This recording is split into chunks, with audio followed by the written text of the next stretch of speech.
Le premier muscle que nous allons voir est le muscle le plus superficiel du dos, le trapèze. Le trapèze est un muscle triangulaire et plat qui peut être divisé en 3 parties qui correspondent à ces 3 faisceaux.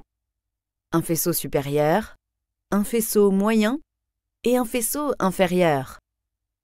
Chaque partie possède un deuxième nom basé sur la direction de ses fibres. Le faisceau supérieur est également appelé faisceau descendant. Ses fibres se déplacent de haut en bas, descendant le long du cou. Le faisceau moyen est également appelé faisceau transversal, car ses fibres se déplacent horizontalement à travers le haut du dos. Et enfin, le faisceau inférieur est également appelé faisceau ascendant, car ses fibres remontent en direction de la scapula. Chaque partie du trapèze possède des points d'insertion qui lui sont propres et que nous allons voir maintenant.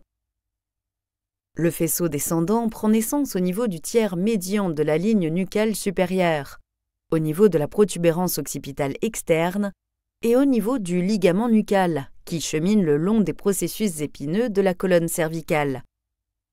Ces fibres musculaires se dirigent vers le bas et latéralement pour s'insérer sur le tiers latéral de la clavicule.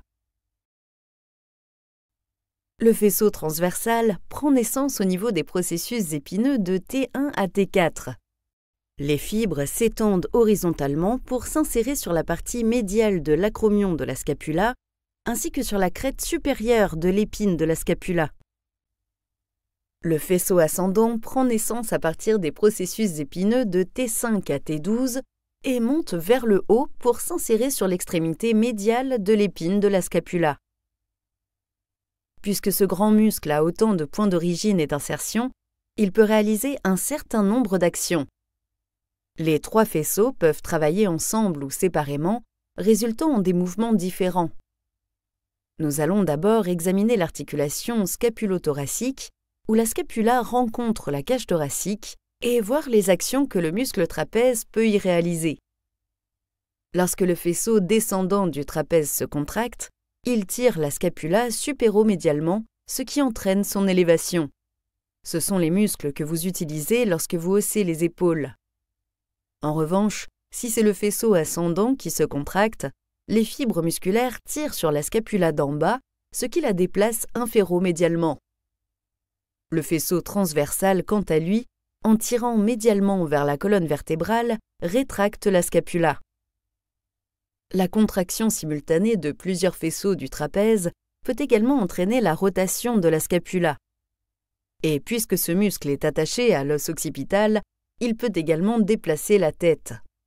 Cela est principalement accompli par le faisceau descendant ou supérieur du trapèze. Si un côté du trapèze se contracte, ce que l'on appelle contraction unilatérale, cela entraînera une flexion latérale de la tête du même côté, le côté ipsilatéral. Si les 2 côtés du muscle trapèze travaillent ensemble, c'est-à-dire en contraction bilatérale, cela entraînera l'extension de la tête et de la colonne cervicale supérieure. La dernière information dont nous avons besoin concernant le muscle trapèze est son innervation.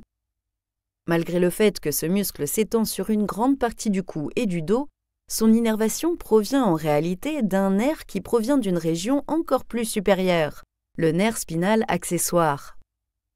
Le nerf accessoire spinal est le 11e nerf crânien et provient en réalité du tronc de l'encéphale plutôt que de la moelle spinale.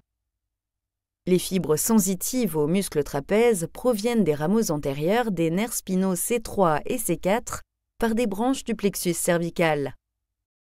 Si tu as trouvé cette courte vidéo sur l'anatomie ou la physiologie utile, tu apprécieras encore plus nos tutoriels vidéo. Clique sur le bouton et tu comprendras ce que je veux dire.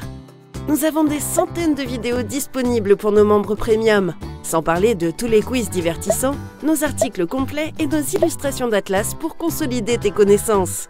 Clique sur le bouton au milieu pour regarder la vidéo en entier et maîtriser l'anatomie et la physiologie.